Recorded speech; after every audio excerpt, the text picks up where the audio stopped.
Le vent d'automne soufflait avec la régularité d'un vieux souvenir, secouant les feuilles mortes dans les ruelles étroites du hameau de Saint-Roch-sur-Val, perdu dans le cœur de l'Occitanie. Les maisons en pierre, couvertes de mousse et de lierre, semblaient figées dans le temps. Au bout de la dernière allée, derrière un muret effondré et un portillon qui grinçait depuis des années, se dressait la ferme des Moreau. C'est là que vivait Camille, 20 ans depuis quelques semaines, mais encore traitée comme si elle n'en avait que 14. Dans cette maison où les mots doux n'existaient pas et où les regards fuyaient plus qu'ils ne touchaient, Camille apprit très tôt à ne pas faire de bruit. Elle était la troisième de 5 enfants, coincée entre 2 frères robustes et une sœur trop belle pour passer inaperçue. Elle, en revanche, avait les traits effacés de sa mère et la silhouette fine d'un saule. Ses mains étaient déjà calleuses de tant de labeur, son dos douloureux d'avoir tant plié sous les charges qu'on lui imposait. Bernard, son père, ne la frappait jamais. Il n'avait pas besoin. L'indifférence pesait bien plus que les coups. Il parlait fort aux garçons, leur apprenait à faucher, à réparer le toit, à vendre le foin au marché. Camille, elle, lavait, épluchait, trayait, ramassait les œufs. Chaque matin, elle se levait avant le soleil. Chaque soir, elle s'endormait dans le froid de la petite chambre au grenier, bercée par les bruits d'animaux et les pleurs qu'elle retenait dans l'oreiller. Elle ne demandait rien, ni plus de nourriture, ni plus d'attention. Mais au fond d'elle, quelque chose bouillonnait, une colère sourde, confuse, pas encore prête à éclater. Elle observait les collines au loin, là où les brumes dansaient le matin comme des esprits en liberté. Elle rêvait d'y courir, d'y disparaître, de devenir quelqu'un qu'on appellerait par son prénom avec tendresse. Ce matin-là, la lumière était laiteuse, le ciel bas. Bernard l'appela sans même entrer dans la maison. « Camille, monte dans la charrette. » Elle essuya ses mains pleines de farine sur son tablier, jeta un regard vers sa mère qui ne dit rien et obéit. Le trajet se fit en silence. Ils passèrent devant la boulangerie, la scierie abandonnée, la petite école où elle n'avait été que jusqu'à ses 12 ans. Chaque virage l'éloignait un peu plus de tout ce qu'elle connaissait. Bernard gardait les yeux rivés devant lui, la mâchoire serrée. Après plus d'1 heure, ils atteignirent une clairière isolée, à la lisière d'un bois sombre. Une maison apparaissait entre les arbres, grande, austère, couverte d'ardoises. Un homme attendait devant, les bras croisés. Il avait le visage fermé, la barbe courte, et portait une chemise sale, sans manches. Bernard descendit sans un mot, fit signe à Camille de rester dans la charrette. L'échange entre les 2 hommes fut bref. Quelques mots, un hochement de tête. Puis Bernard détacha un vieux cheval, l'un des plus anciens de la ferme, et le mena à l'homme. En retour, il tendit une corde que Camille mit quelques secondes à comprendre. Elle était attachée à elle, figée. « Descends », dit Bernard sans la regarder. « C'est réglé. » Elle resta là un instant, incapable de croire ce qui se passait. Puis elle descendit parce qu'elle n'avait pas d'autre choix. Elle n'osa pas poser de questions, pas même quand son père tourna les talons, monta sur la charrette, vide, et repartit sans se retourner. Luc, le nom de l'homme, ne dit rien. Il la conduisit à l'intérieur d'un simple geste de tête. Camille avança, le cœur battant si fort qu'elle n'entendait plus le reste. La maison sentait le bois humide, le cuir usé et l'absence humaine. Les murs étaient nus, le sol de pierre froide. Pas de table mise, pas de feu dans l'âtre. Luc lui montra une petite chambre au fond du couloir. Un lit, un seau, une fenêtre minuscule.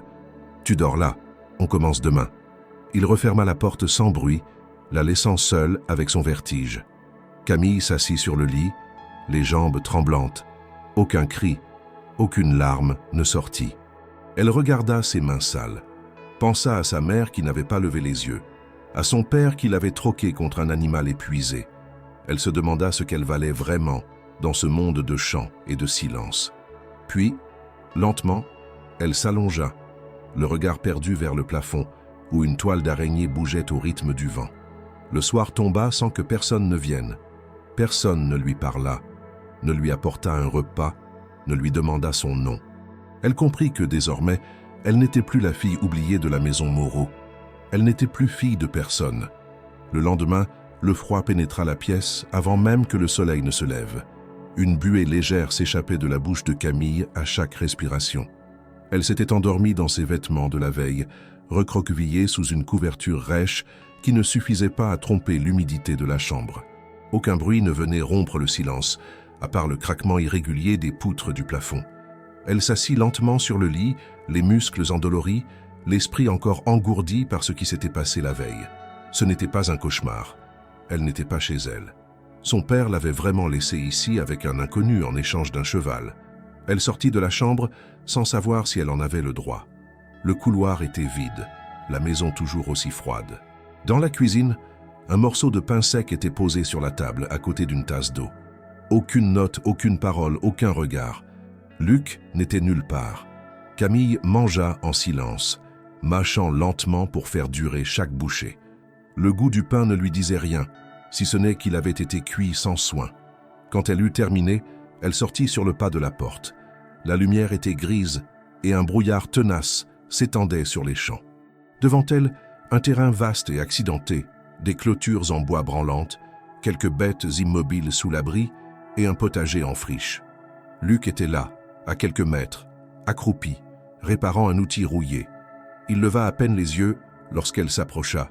« Tu nourris les chèvres », dit-il simplement. « Après, tu nettoies l'abri. Il y a des seaux derrière la grange. » Camille hocha la tête. Elle n'avait jamais nourri de chèvres. À la ferme de ses parents, les animaux étaient réservés aux garçons. Les filles s'occupaient de ce qui se faisait à l'ombre, à l'intérieur. Mais elle n'eut pas le temps de protester. Luc avait déjà détourné le regard, retourné à son outil. Les chèvres la regardèrent d'un œil méfiant lorsqu'elle entra dans l'enclos. L'odeur âcre et pénétrante lui prit la gorge. Elle chercha les seaux, trouva des restes de foin moisi, écopa d'un coup de sabot au tibia, mais ne lâcha rien. Peu à peu, elle comprit les gestes. Comment approcher les bêtes? Comment verser l'eau sans en renverser? Comment éviter les coups de corne? Luc ne donna aucune indication supplémentaire. Il ne corrigea ni ne félicita. À midi, il déposa une assiette de soupe tiède sur la table de la cuisine, mangea en silence face à elle, puis retourna dehors. Camille passa l'après-midi à nettoyer les planches souillées, balayer la poussière de l'écurie, plier des sacs de jute vides. Chaque tâche semblait une punition déguisée. Pourtant, elle n'en dit rien. Une part d'elle, la même qui s'était tue toute sa vie, savait qu'il n'y avait rien à dire. Le soir venu, Luc la fit entrer dans un vieux cabanon au fond de la cour. À l'intérieur, des outils pendus au mur, des bocaux pleins de clous rouillés, des toiles d'araignée dans les coins. Il désigna un coffre en bois. Là-dedans, il y a des habits de Claire, ça devrait aller. Tu peux les prendre, et demain, tu commenceras à traire. Claire. Le prénom résonna dans la tête de Camille. Elle n'osa pas poser de questions. Elle se contenta d'acquiescer, ouvrit le coffre une fois Luc sorti, et y trouva quelques robes simples, des chemises à col, des jupes usées, mais propres. Tout sentait le renfermer. Elle prit un ensemble, retourna dans sa chambre et se changea. Cette nuit-là, elle dormit mal. Non pas à cause du froid, mais à cause de l'humiliation. La voix de son père résonnait encore. C'est réglé. Ces 3 mots avaient tranché sa vie en 2. Elle ne savait pas combien de temps elle resterait ici. Elle ignorait même si elle en partirait un jour. Était-ce un travail? Une punition? Un abandon? Luc n'avait jamais dit ce qu'il attendait d'elle, ni pour combien de temps elle resterait. Il semblait la considérer comme un objet fonctionnel, ni une invitée, ni une employée, ni même une personne. Les jours suivants suivirent un rythme implacable. Levé à l'aube, corvées animales, nettoyage, jardinage. Luc parlait peu. Il passait de longues heures dans un atelier au fond de la grange, à réparer des objets qu'elle ne voyait jamais utiliser. Il partait parfois à cheval, sans dire où. Il rentrait tard, le visage fermé, les vêtements pleins de terre ou de sciure. Quand elle osait lui poser une question, il répondait par des phrases sèches, parfois même pas des mots entiers. Il semblait avoir oublié ce qu'était la compagnie humaine. Pourtant Camille, dans son silence, observait tout. Elle remarquait les gestes répétitifs de Luc, son habitude de poser les clés dans le même bol, de laisser la lumière allumée dans l'entrée même quand il allait dormir, de refermer toujours la même porte à clé, une porte qu'elle n'avait jamais franchie. Une fois, elle l'entendit murmurer un prénom, seule dans l'atelier. Ce fut si furtif qu'elle crut avoir rêvé. Elle se surprit à penser à Claire. Qui était-elle? Une sœur, une fille? Une amante? Pourquoi ses vêtements étaient encore là, pliés, intacts? Pourquoi ce nom dans la bouche d'un homme qui parlait si peu? Camille n'osait rien demander. Pas encore. Le climat entre eux n'était pas hostile, mais tendu, comme une corde qu'on tire sans savoir quand elle cédera. Au bout d'une semaine, elle s'aventura un peu plus loin dans la propriété. Derrière un vieux pommier, elle découvrit un arbre marqué d'un nom, gravé à la lame. Claire. Elle posa sa main sur l'écorce. Les lettres étaient anciennes, presque effacées. Une date était griffonnée à côté, 19 avril, sans année. Ce n'était pas un détail anodin. C'était une mémoire plantée là, un souvenir vivant. Ce soir-là, dans sa chambre, Camille sentit pour la première fois un frémissement étrange. Un besoin de comprendre, d'aller plus loin. Si elle devait vivre ici, elle voulait au moins savoir ce que cachait cette maison. Car tout ici semblait figé dans un passé dont on ne parlait jamais. Et elle, bien que vendue comme un objet sans importance, avait encore un cœur qui battait, et des yeux pour voir ce que personne ne voulait plus regarder. La ferme était entourée d'un silence pesant, un silence qui n'avait rien de paisible. Chaque jour, Camille percevait davantage l'étrangeté de cet endroit, comme si quelque chose d'invisible enveloppait les murs, les champs, les chemins de terre. Le vent qui passait dans les peupliers semblait éviter les volets. Les animaux étaient calmes au-delà du naturel, et Luc, toujours aussi taciturne, parlait uniquement par nécessité. Il n'y avait ni radio, ni journaux, ni lettres dans la boîte rouillée au bout du sentier. Le monde extérieur semblait avoir été délibérément tenu à distance. Dès le 3e matin, Camille sentit qu'il y avait des règles implicites dans cette maison, des zones à ne pas franchir, des gestes à ne pas faire. Un couloir du rez-de-chaussée restait constamment sombre, la lumière n'y étant jamais allumée. Une porte en bois massif, fermée à clé, faisait partie du paysage permanent. Elle avait tenté d'en approcher, mais un seul regard de Luc avait suffi à la faire reculer. Il ne criait jamais. Mais son silence, dur comme la pierre, imposait des frontières plus efficaces que n'importe quel verrou. Elle poursuivait ses tâches, sans faute. Elle nourrissait les animaux, nettoyait les abris, entretenait le jardin et les outils. Pourtant, à mesure que les jours passaient, Camille commença à ressentir un besoin sourd, irrépressible, comprendre ce lieu, percer l'épaisseur de son silence. Une après-midi, alors qu'elle était chargée de vider de vieux sacs de blé moisis dans la grange, elle découvrit, derrière une pile de caisses, un tiroir abandonné. À l'intérieur, quelques objets sans valeur apparente, des bouts de ficelle, des vis, des boutons, et une enveloppe ouverte contenant un fragment de lettre. L'écriture était délicate, inclinée, féminine. Le peu qu'elle put lire mentionnait un prénom, Luc, suivi de mots griffonnés avec nervosité. Le reste avait été arraché. Le soir même, pendant que Luc réparait une clôture dans le champ supérieur, Camille retourna discrètement dans la grange. Elle fouilla plus longuement cette fois. Derrière un vieux fût en métal, elle trouva une boîte métallique peinte en bleu pâle. À l'intérieur, des lettres pliées avec soin, certaines tachées, d'autres à moitié déchirées. Elles portaient toutes la même signature, Claire. Le ton était intime, direct, parfois suppliant. Elle n'eut que le temps de parcourir quelques lignes avant que des pas ne résonnent sur les planches de la grange. Elle referma précipitamment la boîte, la remit à sa place et quitta l'endroit avec un seau vide à la main, comme si elle avait été là pour cela depuis le début. Luc ne dit rien, mais ses yeux l'épièrent tout le dîner, comme s'il savait qu'elle avait vu ce qu'elle n'aurait pas dû. Le lendemain, la boîte avait disparu. Camille comprit qu'elle était désormais observée, testée, et cela ne fit qu'amplifier sa détermination à savoir. Elle changea sa manière d'agir. Elle se montra plus obéissante encore, plus efficace, plus silencieuse. Elle rétablit la routine pour détourner l'attention de Luc, tandis qu'en secret, elle observait chaque geste, chaque déplacement. Il avait des habitudes précises. Il rangeait les outils toujours dans le même ordre.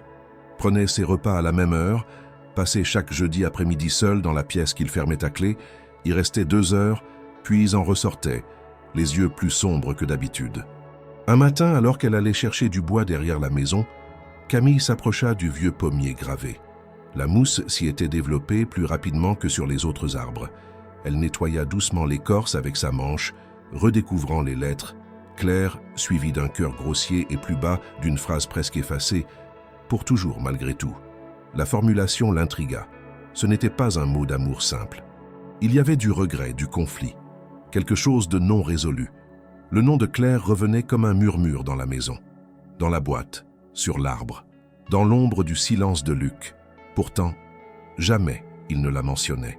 Plus le temps passait, plus la ferme lui apparaissait comme un théâtre figé dans lequel chaque élément avait une place et un passé qu'on ne pouvait effacer. La maison était propre, mais vieillissante. Certains meubles portèrent les marques d'une autre époque. Une coiffeuse avec un miroir fendu, un service à thé en porcelaine fine que Luc n'utilisait jamais, une robe suspendue derrière une porte, couverte de poussière. Camille eut la certitude que tout cela appartenait à Claire, que cette femme qui avait autrefois vécu ici n'avait pas vraiment quitté les lieux. Non pas au sens mystique, mais dans le sens tangible. Ses affaires, ses lettres, son empreinte étaient restées comme si son départ avait été soudain, non préparé, ou peut-être refusé. Camille en parla à personne. Elle ne connaissait pas les voisins et Luc semblait n'entretenir aucun lien avec le village. Un jour pourtant, elle osa une question à table. « Claire, c'était votre femme ?» Luc leva les yeux lentement. Il planta son regard dans celui de Camille et durant plusieurs secondes, le silence fut total. Puis il répondit d'une voix plate « Mange ». Elle obéit. Mais cette réaction ne fit que confirmer ce qu'elle soupçonnait. Claire avait été importante, trop importante. Et son absence avait laissé un vide que Luc s'efforçait de combler par le contrôle, le travail et surtout le mutisme. Il n'était pas seulement solitaire, il était muré. Camille comprenait maintenant que son arrivée dans cette ferme n'était pas qu'un hasard pratique. Elle avait été placée ici, dans un endroit où personne ne viendrait la chercher, parmi des secrets que personne n'avait le droit de déterrer. Chaque nuit, avant de dormir, elle revoyait les lettres brûlées, la pièce fermée à clé, le nom gravé, les silences lourds, et malgré elle, une pensée persistante revenait. Que s'était-il vraiment passé ici? Pourquoi Claire n'était-elle plus là? Et pourquoi Luc, malgré son apparente dureté, gardait-il tout d'elle comme si elle allait revenir un jour?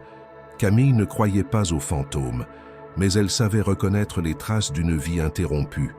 Et ce qu'elle percevait ici, dans le moindre objet, dans chaque murmure du vent sur les collines, c'était qu'un chapitre n'avait jamais été tourné.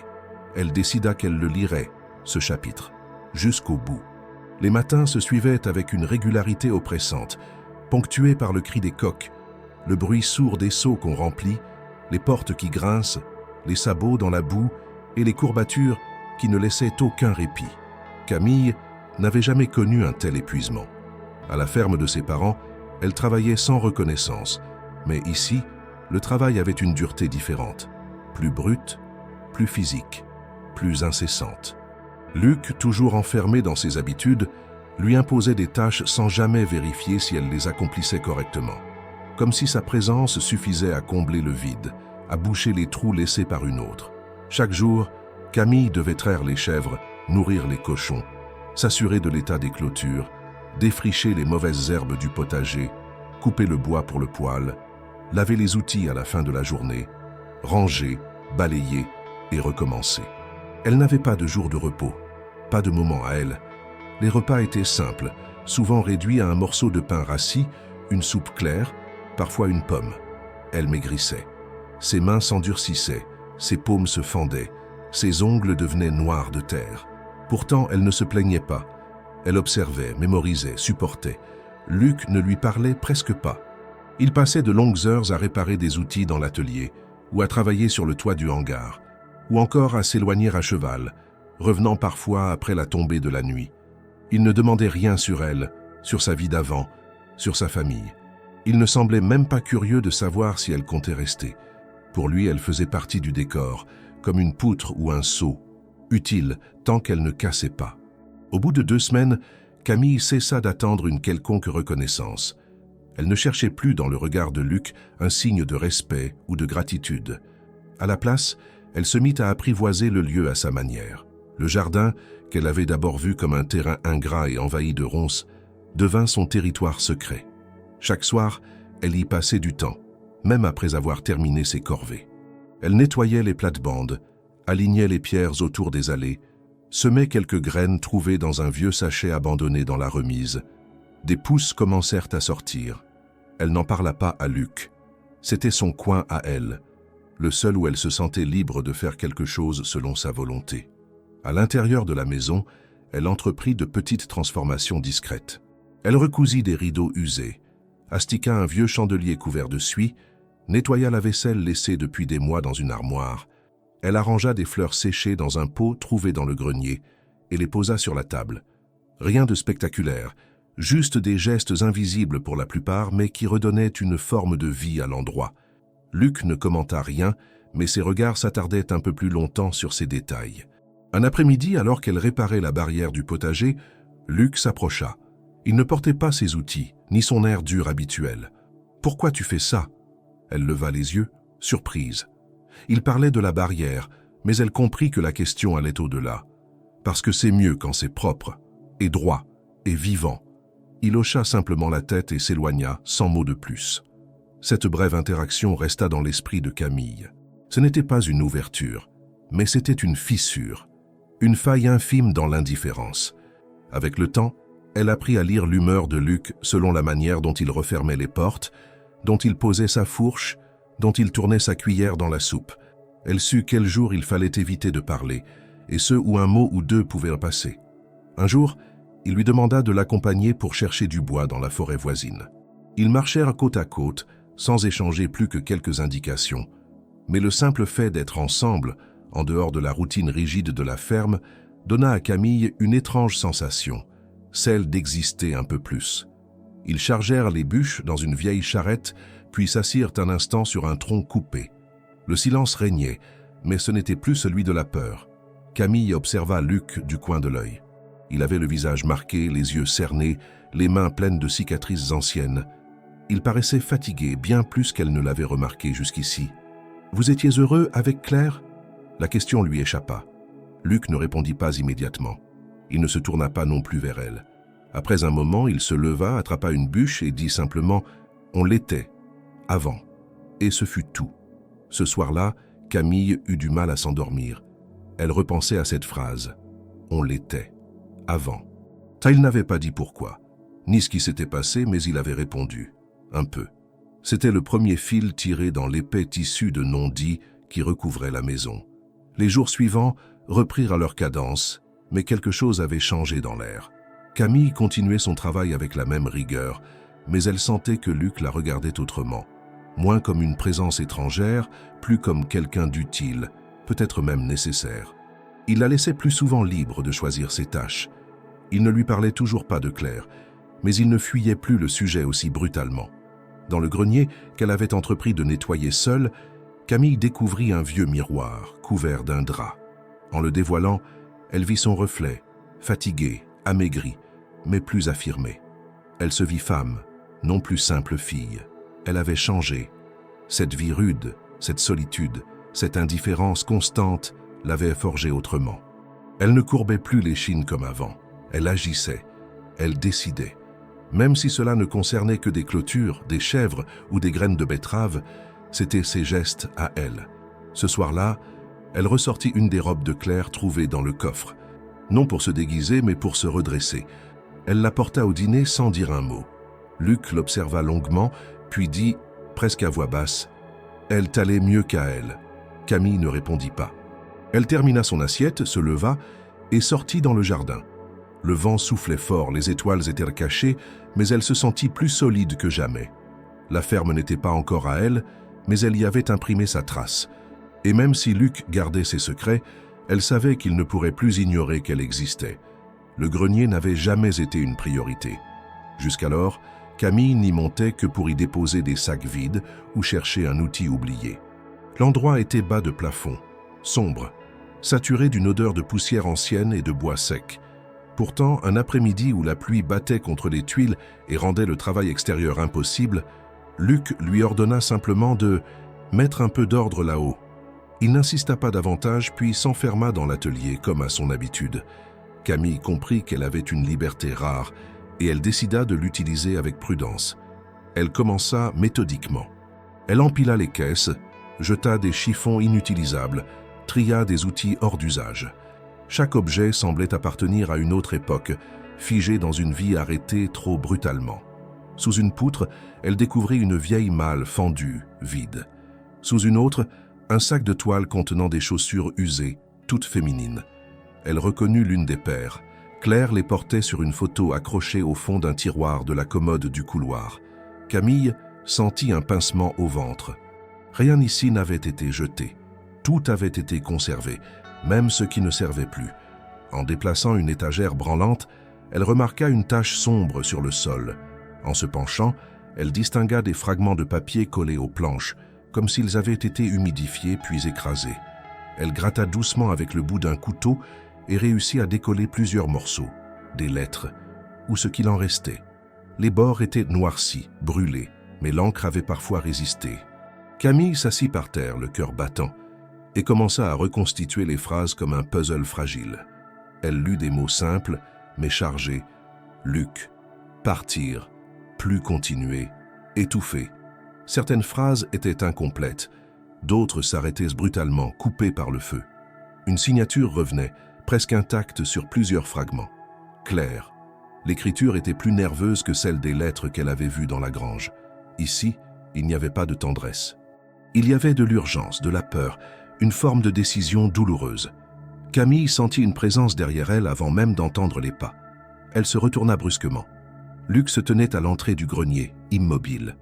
Son regard ne se posa pas sur elle, mais sur les fragments étalés au sol. Son visage se ferma immédiatement. « Laisse ça », dit-il. Sa voix était plus dure que d'habitude.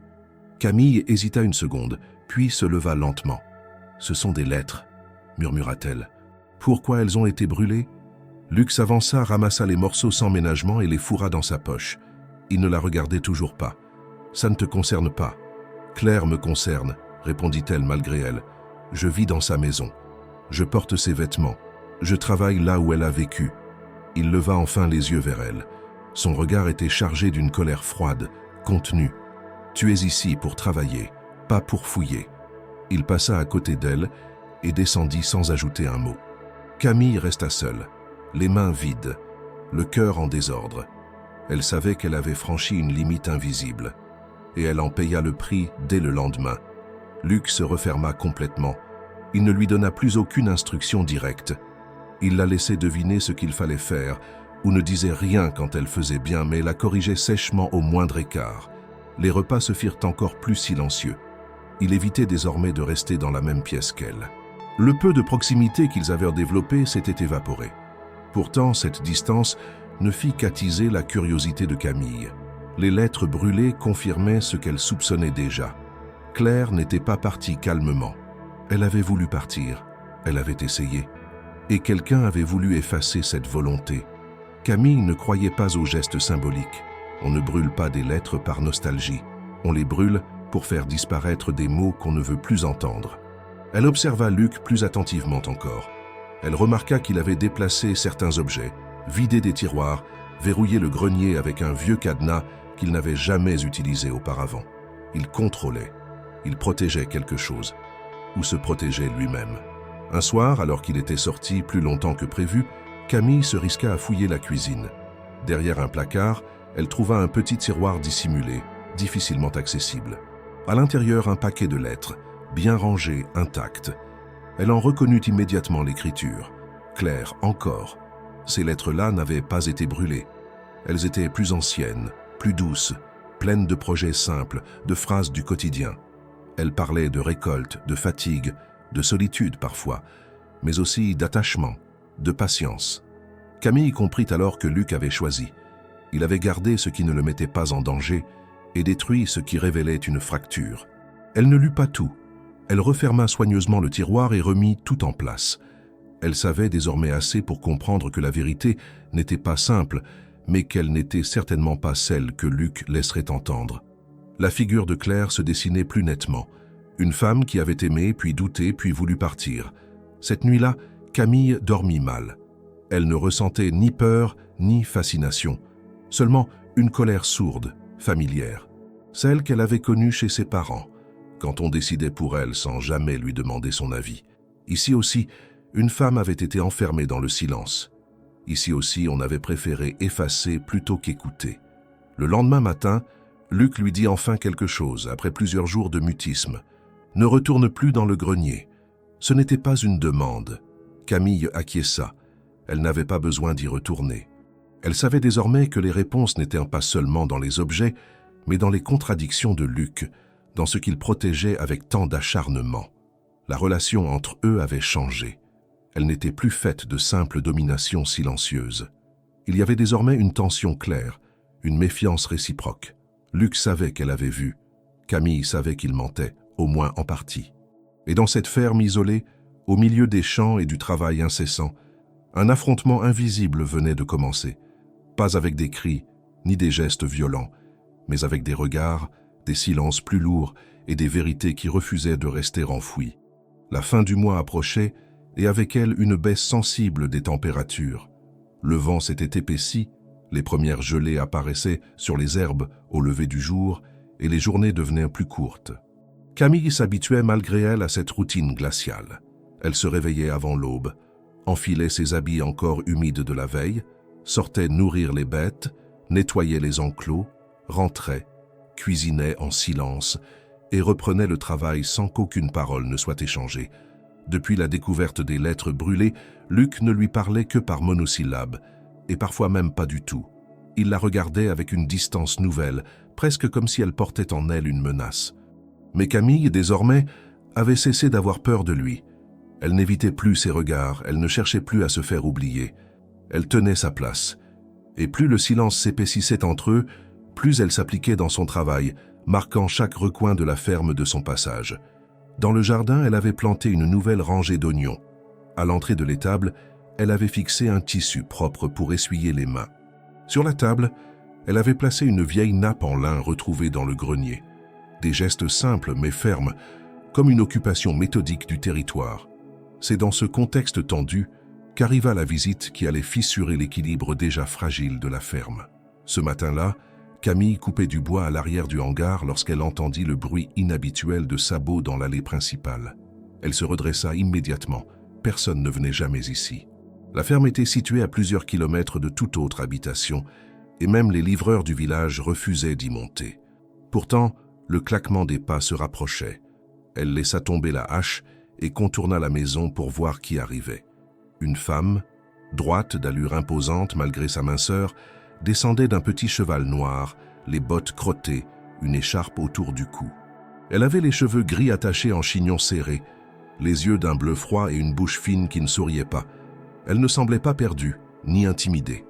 Elle regarda Camille de haut en bas avant de s'approcher. « Tu dois être Camille », dit-elle sans se présenter. « Moi, c'est Margot, je suis du hameau voisin. » Camille hocha la tête, encore surprise par cette irruption soudaine.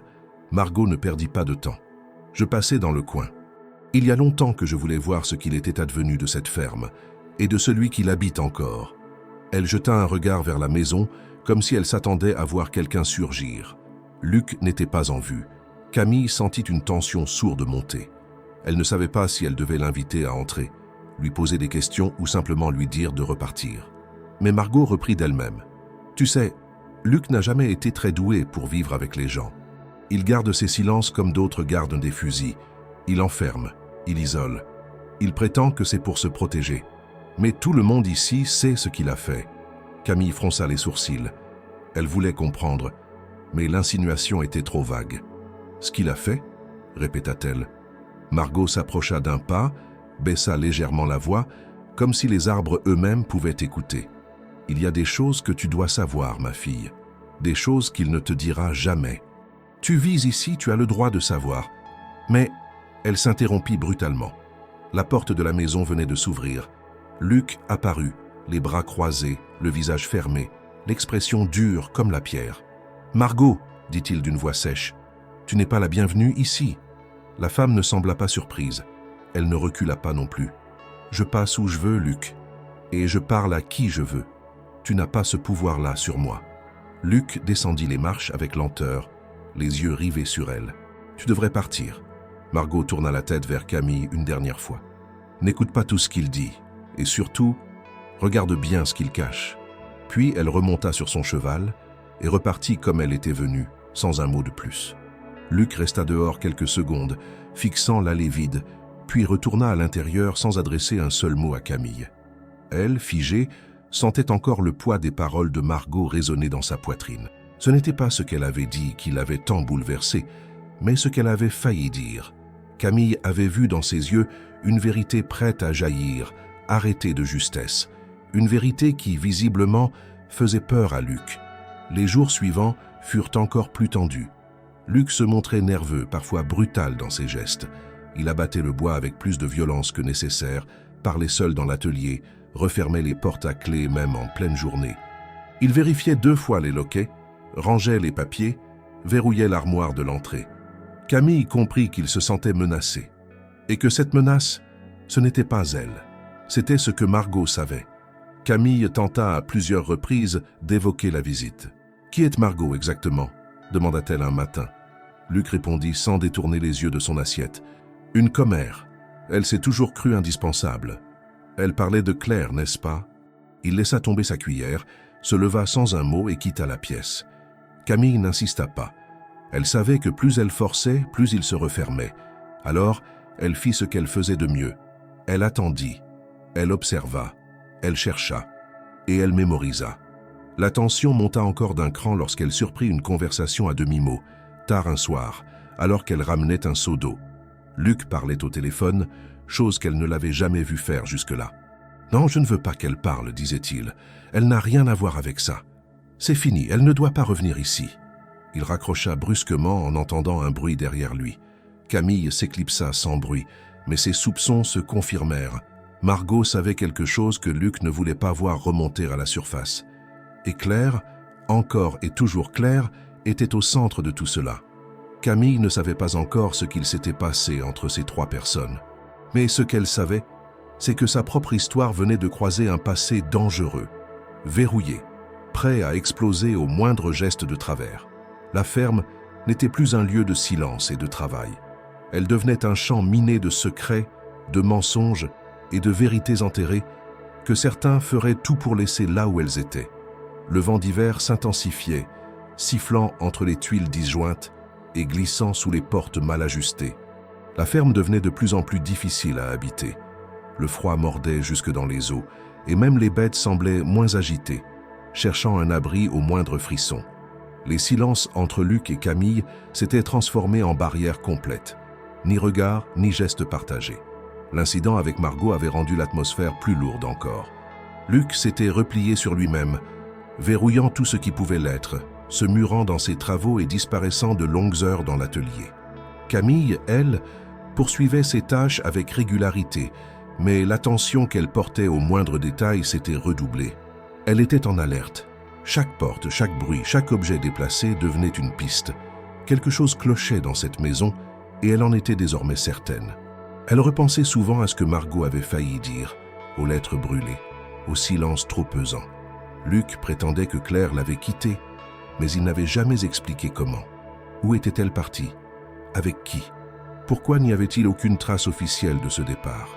Pourquoi conserver des lettres qui témoignaient de douleur et de fuite, tout en les cachant sous des couches de poussière et de cadenas? Plus elle avançait, plus elle avait l'impression que toute cette ferme n'était qu'une façade derrière laquelle s'empilait un passé trouble. Un jour, elle prit une décision. Elle n'attendrait plus que les vérités viennent à elle. Elle irait les chercher, coûte que coûte. C'est en nettoyant le vieux plancher du petit entrepôt, derrière la grange, qu'elle découvrit la planche légèrement disjointe. Elle n'aurait jamais remarqué l'interstice si elle n'avait pas renversé accidentellement un seau d'eau, forçant le bois à gonfler par endroits. À l'aide d'un vieux tournevis, elle souleva la latte. En dessous, un vide creusé à la main. Et là, soigneusement protégé dans un sac de toile, un cahier épais recouvert de cuir usé. Elle le prit entre ses mains avec précaution. Sur la première page, un prénom écrit à l'encre noire, incliné vers la droite, Claire. Elle hésita. Une longue minute. Puis elle ouvrit la première page. Le journal débutait environ 2 ans auparavant. Claire y racontait ses journées, ses pensées, ses doutes. Les premières pages étaient banales. Des descriptions de récoltes, des commentaires sur le temps, des listes de tâches. Mais très vite, le ton changeait. La fatigue apparaissait, puis la solitude. Et, page après page, Claire évoquait un quotidien pesant, un amour devenu distance, un mari devenu absent, même lorsqu'il était là. Elle parlait de Luc sans colère, mais avec une amertume croissante. Elle racontait ses silences, ses brusqueries, son obsession du travail. Elle disait qu'elle avait l'impression de disparaître, lentement, dans cette maison où personne ne parlait, où les gestes remplaçaient les mots, où elle n'était plus regardée comme une femme, mais comme une fonction. Puis venait un passage. Camille s'arrêta pour relire. « Il me regarde comme si j'étais une pièce de la maison. Comme si j'étais un mur, une fenêtre, une clôture. Il ne me voit plus. Je pourrais m'effacer lentement, il ne s'en rendrait même pas compte. Je parle, il ne répond pas. Je propose, il hausse les épaules. Je pleure, il s'éloigne. Je crois que je n'existe plus pour lui. Les mots étaient directs, crus. Ils faisaient écho à ce que Camille avait ressenti elle-même les premières semaines, ce vide où l'on est présent mais jamais considéré. Mais Claire était allée plus loin. Dans les pages suivantes, elle racontait des rencontres furtives au village, des conversations avec une certaine Margot, des moments de respiration loin de la ferme. Et puis, un prénom apparaissait. Julien. Elle ne précisait pas qui il était, ni ce qu'il représentait exactement. Mais à travers les lignes, on comprenait. Il était celui qui écoutait, celui qui regardait, celui qui faisait renaître une présence que Luc avait éteinte. Claire parlait de lui avec prudence, mais aussi avec une douceur qu'elle n'employait plus pour parler de son mari.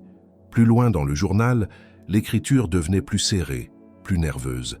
Claire écrivait moins souvent, mais plus intensément. Elle parlait de son envie de partir. Elle ne disait pas « fuir », elle disait « vivre ». Elle projetait un départ discret. Elle avait préparé un sac. Elle avait mis de l'argent de côté. Elle écrivait qu'elle en avait parlé à Margot, que cette dernière l'avait soutenue, mais aussi prévenue. Luc ne laisserait pas les choses se faire sans résistance. Claire avait hésité. Elle ne voulait pas créer de scandale ni de conflit, mais elle ne voulait plus étouffer. La dernière page que Camille lut était datée d'un jour de printemps. Claire y écrivait qu'elle partirait bientôt. Elle signait d'un mot simple « Je mérite plus que ce silence ». Camille referma le journal, les mains tremblantes. Elle le remit à sa place pour ne pas éveiller de soupçons, mais recopia quelques passages dans un carnet qu'elle gardait avec elle. Ce qu'elle venait de lire confirmait toutes ses craintes. Claire ne s'était pas volatilisée. Elle n'avait pas abandonné la ferme sur un coup de tête. Elle avait planifié son départ avec raison, avec méthode. Et pourtant, elle avait disparu sans laisser de traces. Aucune lettre d'adieu n'avait été retrouvée. Aucun voisin n'avait témoigné l'avoir vue partir. Aucune plainte n'avait été déposée. Luc parlait d'un départ, mais il n'avait jamais donné de preuves. Seulement son mot, son récit. Et maintenant, Camille savait que ce récit était incomplet, si ce n'est mensonger. La tension qui l'avait habité jusque-là se transforma en méfiance glaciale. Luc ne pouvait ignorer ce journal. Il connaissait son existence. Il l'avait dissimulé, bien plus soigneusement que les lettres brûlées. Il savait ce que Claire pensait. Il savait qu'elle voulait partir, et il n'avait rien dit. Camille comprit qu'il ne s'agissait plus d'une histoire lointaine, étrangère. Elle était au centre d'un récit non clos, d'un passé qui continuait de s'écrire à travers elle. En découvrant la vérité, elle devenait une menace pour Luc, mais aussi, pour la première fois, un témoin. Et cela, il ne pouvait pas l'ignorer éternellement. La pluie s'abattit sur la ferme comme un verdict. Pendant toute une nuit, elle tambourina contre les vitres, inonda les chemins, creusa la terre en sillons boueux, rendant tout travail extérieur impossible. Le vent s'infiltrait partout, sifflant sous les tuiles, soulevant les ardoises, tordant les arbres au point de les faire gémir. C'était une nuit sans pause, sans répit. Camille s'était enfermée dans sa chambre, recroquevillée dans sa couverture, tentant de lire à la lueur d'une bougie vacillante, mais chaque claquement de volets, chaque grincement de poutre lui rappelait que cette maison, déjà pesante dans le calme, devenait presque oppressante sous la rage de la tempête. Au matin, un silence étrange remplaça le vacarme, un silence engourdi, comme celui qui suit une grande frayeur. En sortant, Camille découvrit l'étendue des dégâts. Le potager était partiellement inondé, plusieurs branches jonchèrent la cour et une partie du toit du hangar avait cédé. Mais le pire restait à venir. En s'approchant de la grange, elle vit que le flanc ouest du bâtiment s'était affaissé. Le mur, déjà fragilisé par le temps, n'avait pas résisté à la violence du vent. Une partie du plafond s'était effondrée sur les étagères et du bois, des outils, de la paille étaient entassés pêle-mêle. Camille entra appelant Luc pensant qu'il s'y trouvait peut-être. Pas de réponse. Elle s'approcha pour dégager un passage, s'aventurant entre les débris. Un faux mouvement suffit. Une poutre glissa au-dessus d'elle et avant qu'elle ne puisse réagir, elle fut frappée à l'épaule et projetée à terre. La douleur fut immédiate mais elle ne perdit pas connaissance. Coincée sous une partie du plafond, le bras bloqué, elle appela à l'aide. Le vent s'était levé à nouveau, couvrant ses cris. Elle tenta de se dégager seule, grattant la terre de sa main libre, glissant dans la boue mêlée à la poussière. Le froid envahissait peu à peu son corps, la peur remontait à sa gorge. Elle hurla encore, plus fort, jusqu'à ce qu'une silhouette apparaisse enfin dans l'encadrement de la porte. Luc. Il courut, souleva la poutre avec effort, tira Camille hors des décombres et la porta jusque dans la maison. Là, il la déposa sur le canapé, lui apporta un linge mouillé, puis resta debout, l'air perdu. « Tu as quoi ?» demanda-t-il enfin. « L'épaule, répondit-elle en grimaçant. « Je crois que c'est juste une contusion. » Il s'accroupit, examina son bras sans un mot, puis alla chercher une bande de tissu propre et lui confectionna une écharpe sommaire pour maintenir le bras contre son torse. Pendant tout ce temps, ni l'un ni l'autre ne prononça mot sur ce qu'ils savaient, sur ce qui restait en suspens entre eux depuis des jours. Mais quand il s'assit enfin à quelques pas d'elle, Camille brisa le silence. Claire a écrit qu'elle voulait partir. Luc ne réagit pas tout de suite. Il regardait le feu qu'il venait d'allumer, comme s'il essayait de comprendre ce que cela signifiait d'entendre ce nom de nouveau à voix haute. Elle en parlait souvent, finit-il par dire, mais elle ne l'a jamais fait. Elle avait préparé son départ, elle avait de l'argent, elle avait un nom, Julien. Luc serra les mâchoires, mais ne détourna pas les yeux du feu. Elle avait des idées, mais elle n'est jamais partie. Elle m'a quitté dans sa tête bien avant de le faire dans les faits. Tu dis qu'elle t'a quitté. Pourtant tout est resté là. Ses vêtements, ses lettres, ses affaires. On ne quitte pas un endroit comme ça, pas en laissant chaque détail de sa vie derrière. Il tourna enfin la tête vers elle. Son visage était fermé, mais il y avait dans ses yeux une fatigue que Camille n'avait encore jamais vue. Un épuisement profond, comme si le poids des années l'écrasait d'un coup. Elle m'a laissé une lettre, une seule, que j'ai détruite. Pourquoi? Parce qu'elle me faisait honte. Il se leva, fit quelques pas dans la pièce, passa la main sur sa nuque. Elle disait que je ne l'aimais plus, que j'étais devenu froid, absent, que je faisais de cette maison une prison. Elle avait raison. Mais le lire, c'était insupportable. Camille le regardait sans parler. Ce n'était pas une confession complète, ce n'était pas encore la vérité entière. C'était une version atténuée, une tentative de justification. Il disait qu'elle était partie, mais Camille savait que quelque chose ne collait pas. Elle a disparu, Luc. Personne ne l'a revue. Personne ne l'a aidée à partir. Même Margot n'en parle qu'à demi-mot. Il serra les poings. Margot pense savoir, mais elle ne sait rien. Elle a toujours aimé se mêler de ce qui ne la regardait pas. Camille se leva difficilement malgré la douleur et s'approcha. Pourquoi ne pas dire la vérité? Si elle est vraiment partie, pourquoi ne pas l'avoir dit? Pourquoi cacher ce journal? Brûler ses lettres? Luc soupira, s'adossa au mur. Parce que je ne savais pas comment. Parce que j'avais honte. Parce que je voulais croire qu'elle reviendrait. Mais elle n'est jamais revenue. Non. Il y eut un long silence. Le feu crépitait dans l'âtre, lançant des ombres mouvantes sur les murs. « Et si elle n'est pas partie ?» demanda Camille. « Et si quelque chose s'est passé ici que tu refuses de voir ?» Luc se tourna lentement vers elle, les yeux pleins de fatigue, mais aussi de défi. « Tu crois que je lui ai fait du mal ?» Camille ne répondit pas. Elle n'en était pas sûre. Pas encore. Mais elle savait que la version qu'il lui donnait n'expliquait pas tout, qu'il y avait encore des trous dans le récit, et que tant que ces vides existeraient, elle ne pourrait pas lui faire confiance. Luc quitta la pièce sans ajouter un mot. Camille resta seule, la douleur sourde à l'épaule, le cœur agité. Ce qu'il avait dit soulevait plus de questions qu'il n'en résolvait. Il parlait de honte, mais pas de remords.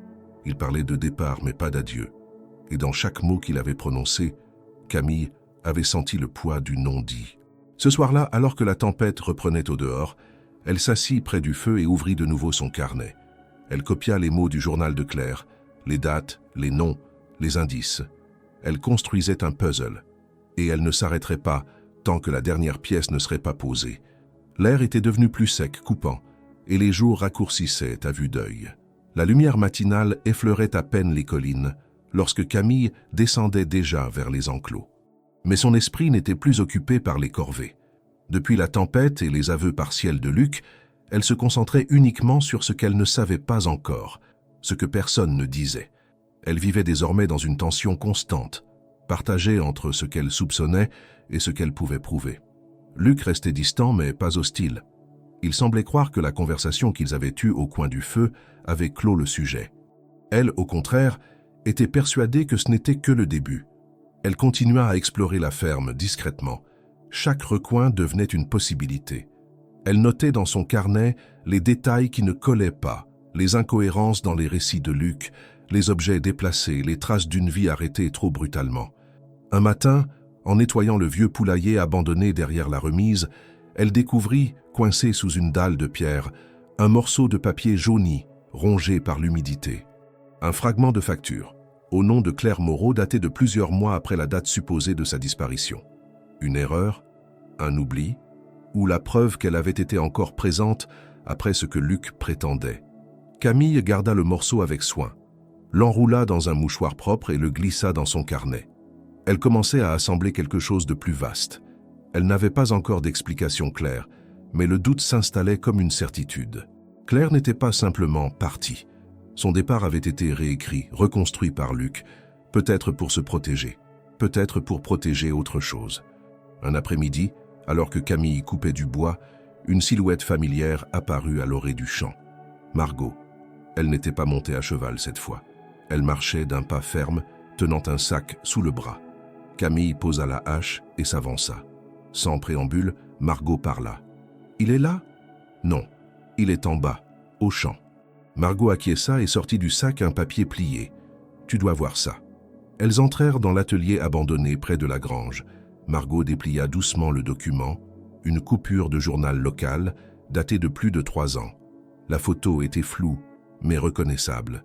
Claire, souriante, prise devant la mairie du village lors d'un événement. Le titre, en lettres noires, « Disparition inquiétante à Mont-Laur. Claire Moreau, introuvable ».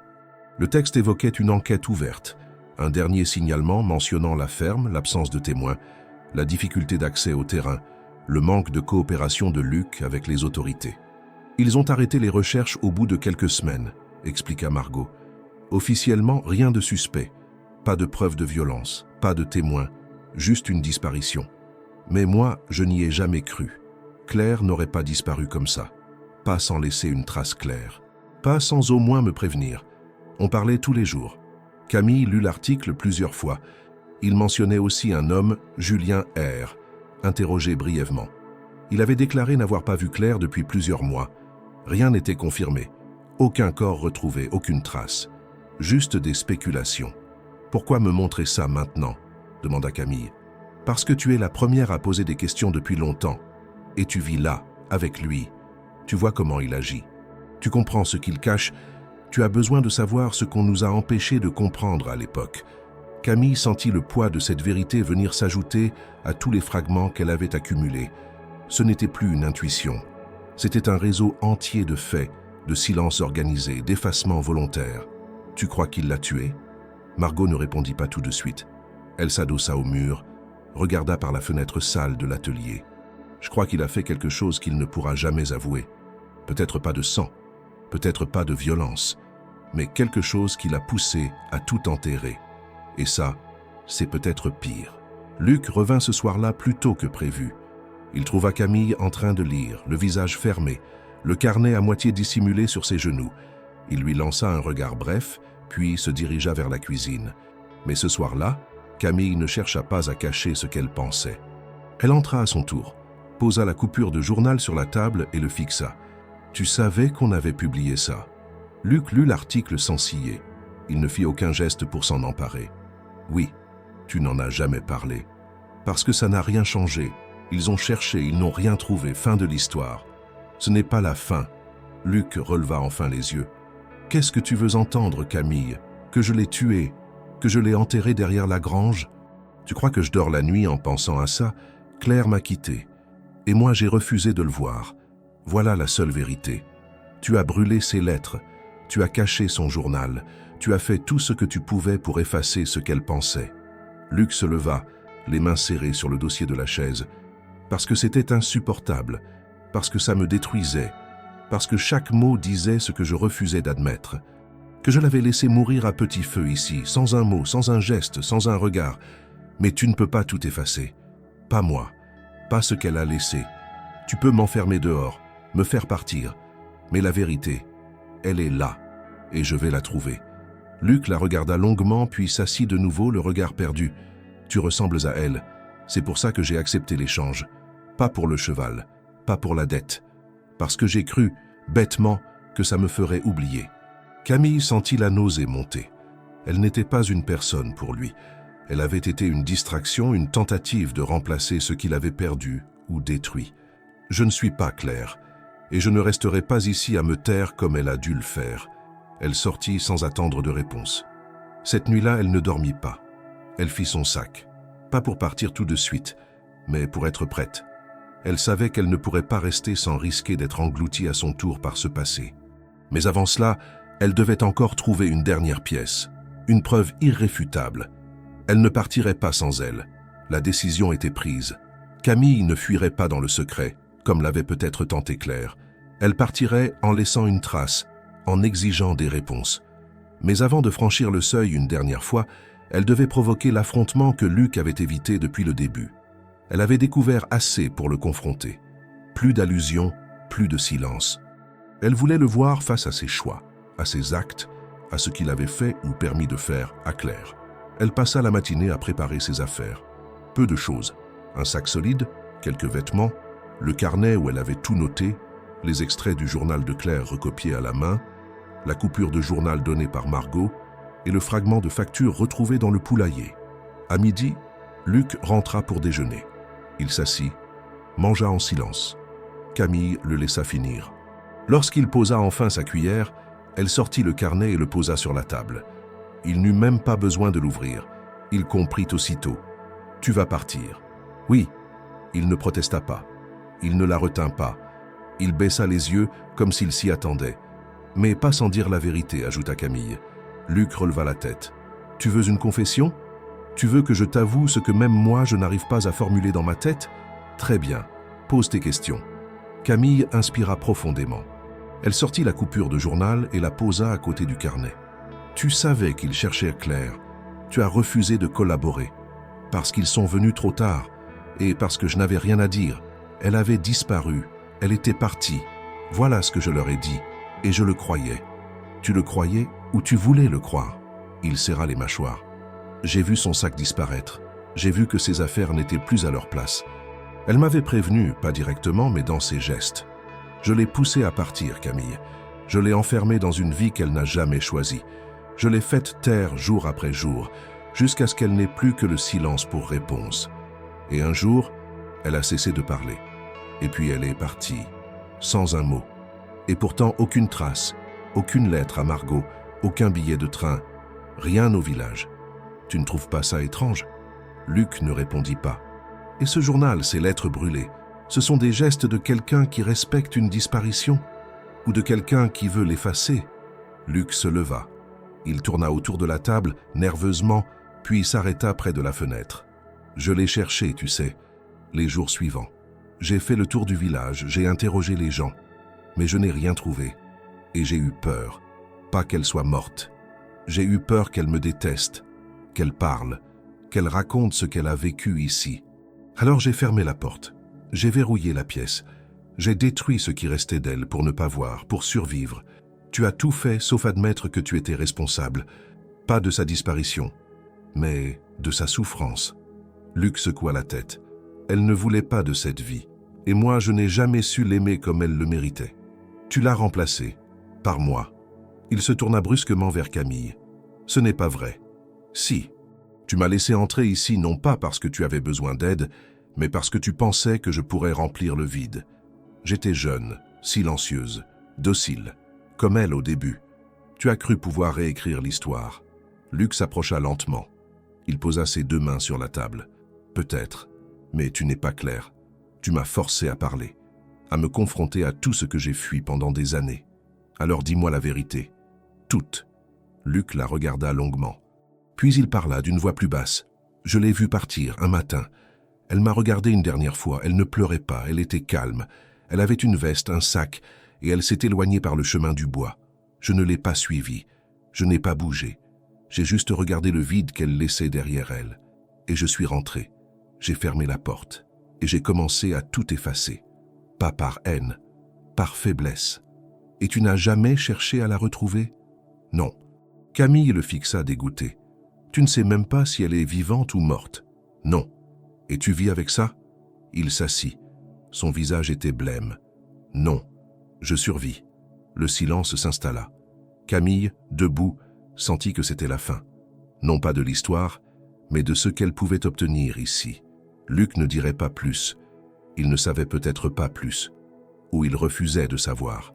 Elle quitta la pièce, retourna dans sa chambre, prit son sac. Lorsqu'elle sortit, Luc était dehors, assis sur la marche de l'entrée, les coudes sur les genoux, le regard perdu dans la cour. « Tu vas où » demanda-t-il. « Là où je pourrais respirer. Là où je ne serai pas un fantôme. » Il hocha la tête, sans chercher à la retenir. Camille marcha. Elle descendit la colline, suivit le sentier qui menait au village. Chaque pas l'éloignait de la ferme, de Claire, de Luc, mais aussi d'une partie d'elle-même, celle qu'on avait réduite au silence. Celle qu'on avait échangée contre un cheval, celle qui avait accepté d'être oubliée.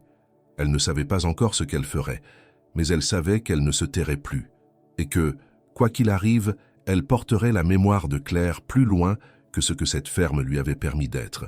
Le vent soufflait avec la même rudesse que les années auparavant, mais Camille, cette fois, marchait la tête haute.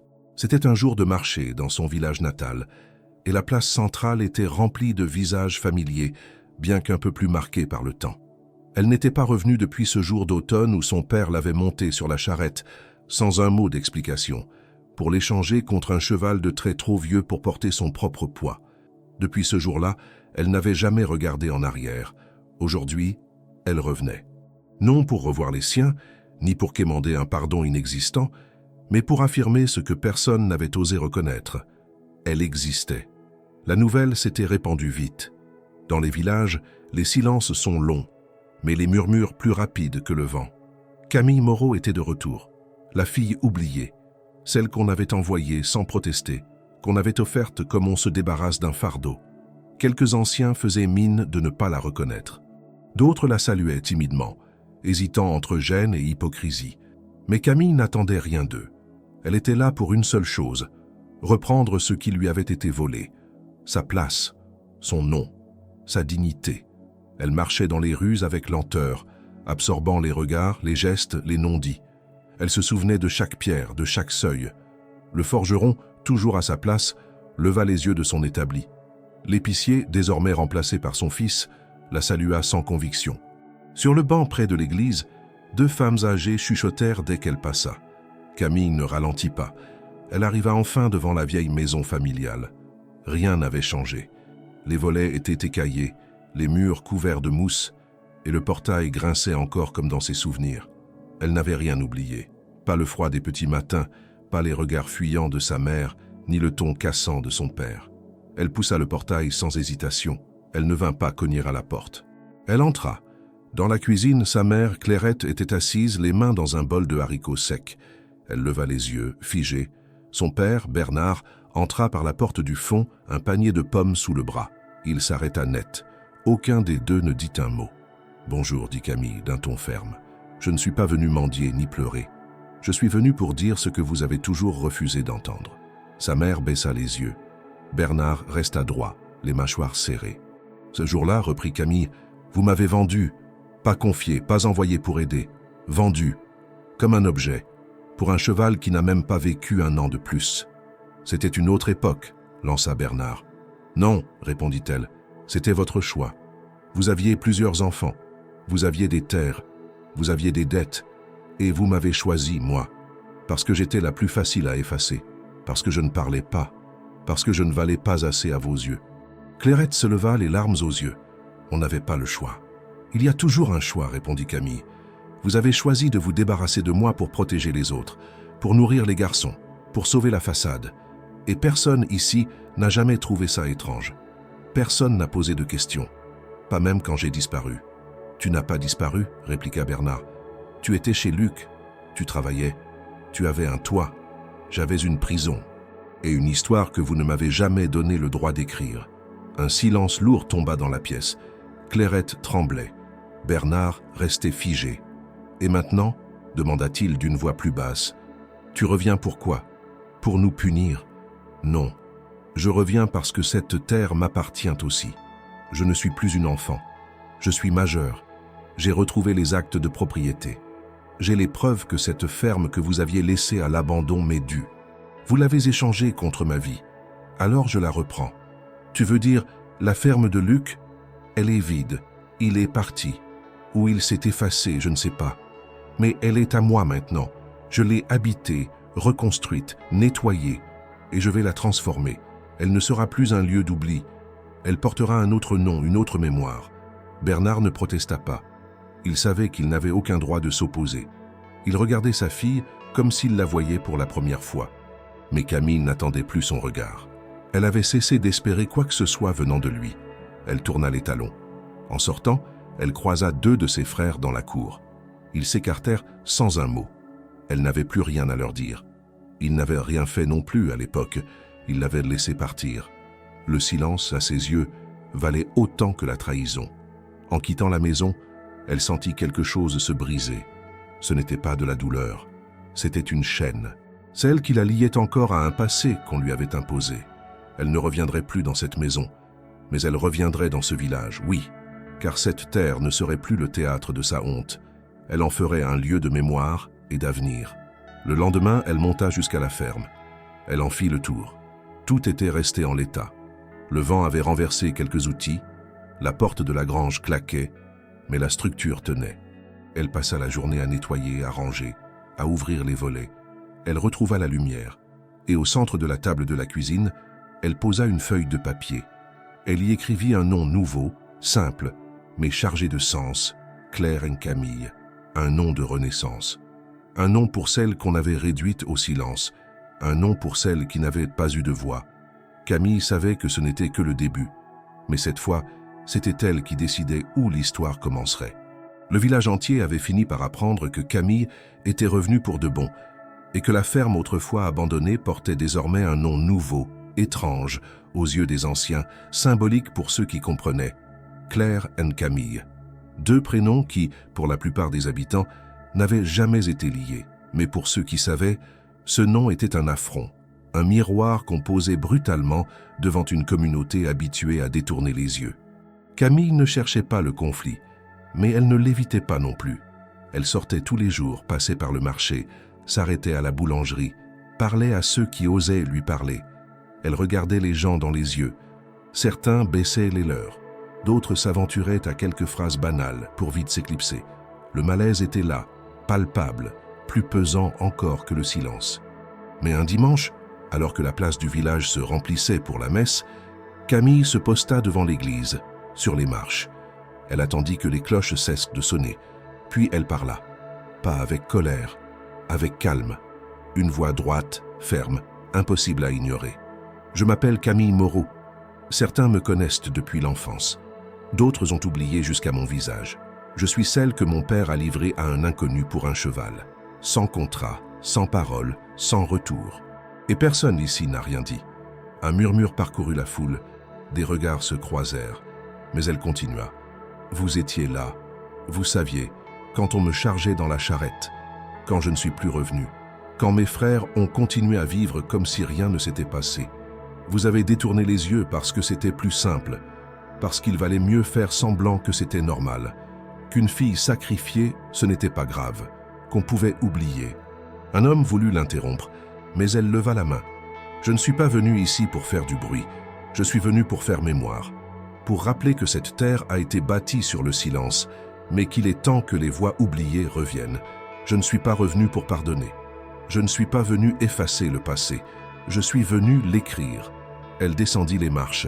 La foule resta figée. Certains la fixaient avec gêne, d'autres avec une hostilité feinte. Mais personne ne bougea.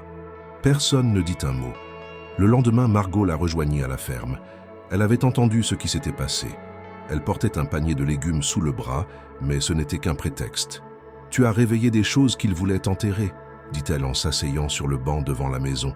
« Ce village est bâti sur des couches de silence », répondit Camille. « Il était temps que quelqu'un les retourne. » Margot lui tendit une enveloppe.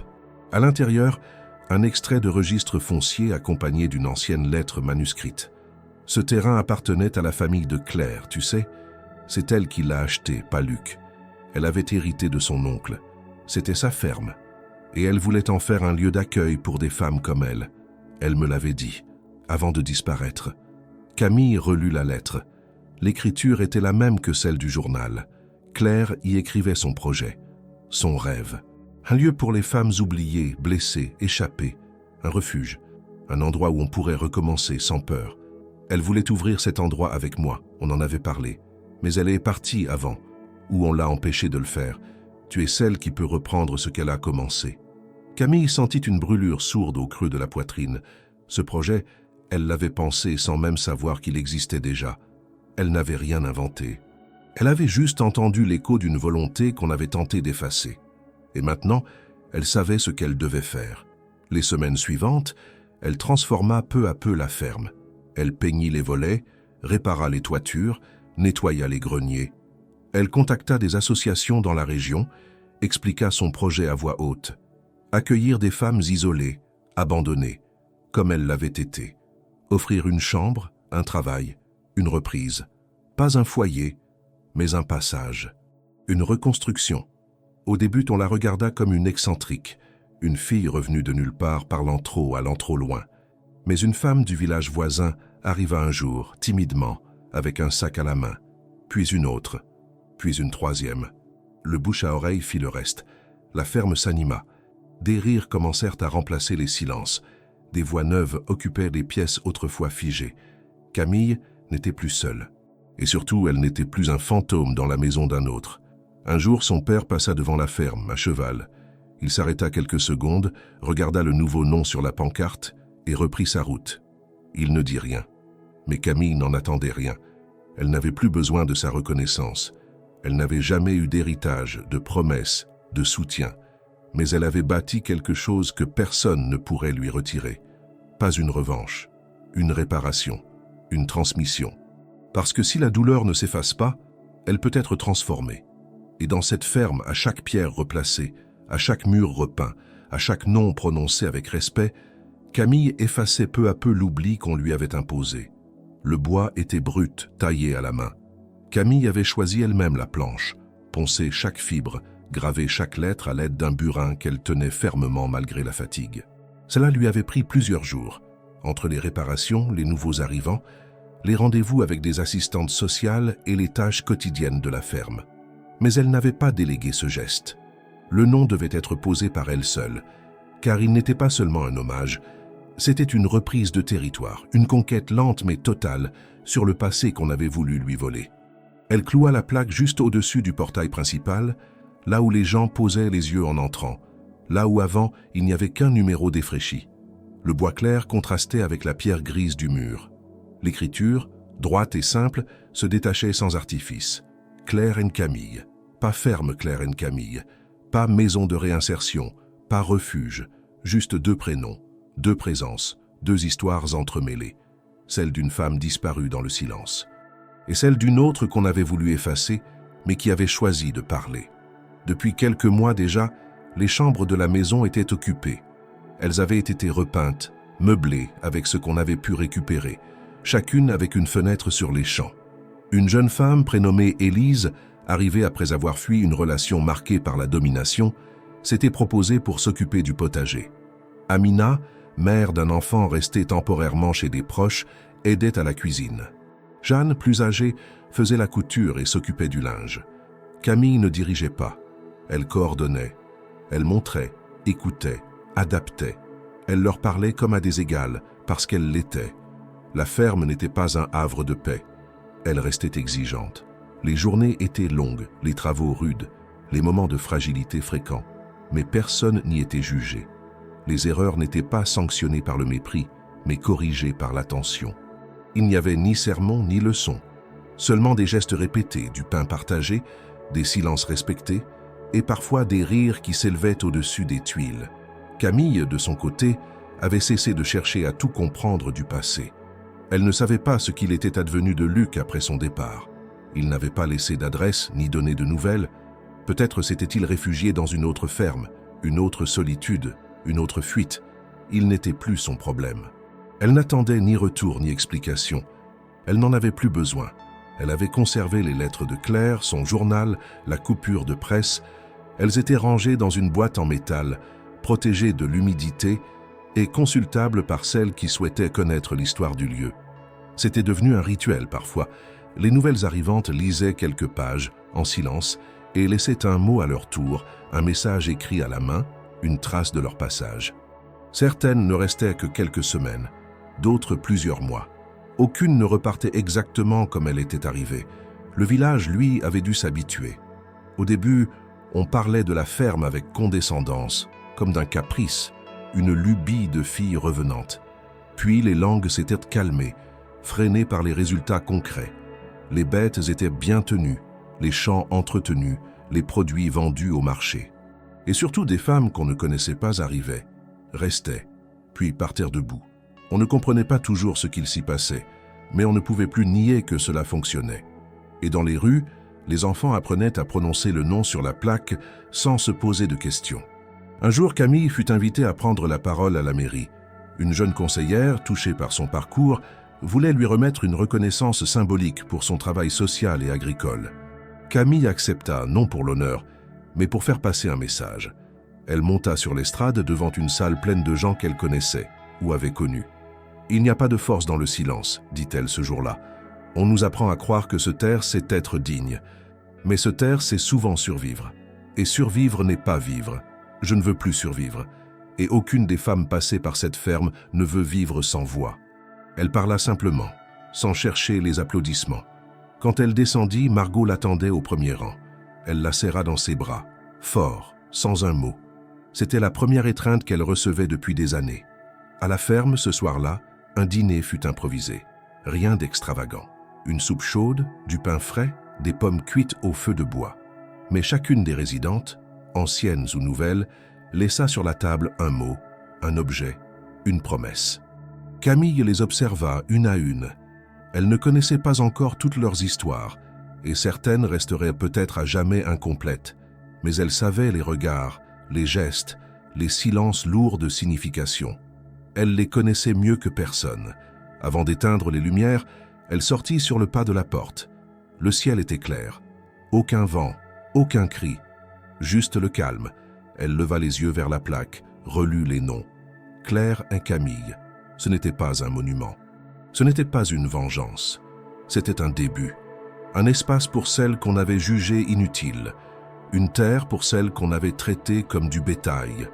Un foyer pour celles qu'on avait regardées sans jamais les voir. Et c'était à elles, maintenant. Pas par héritage, par conquête.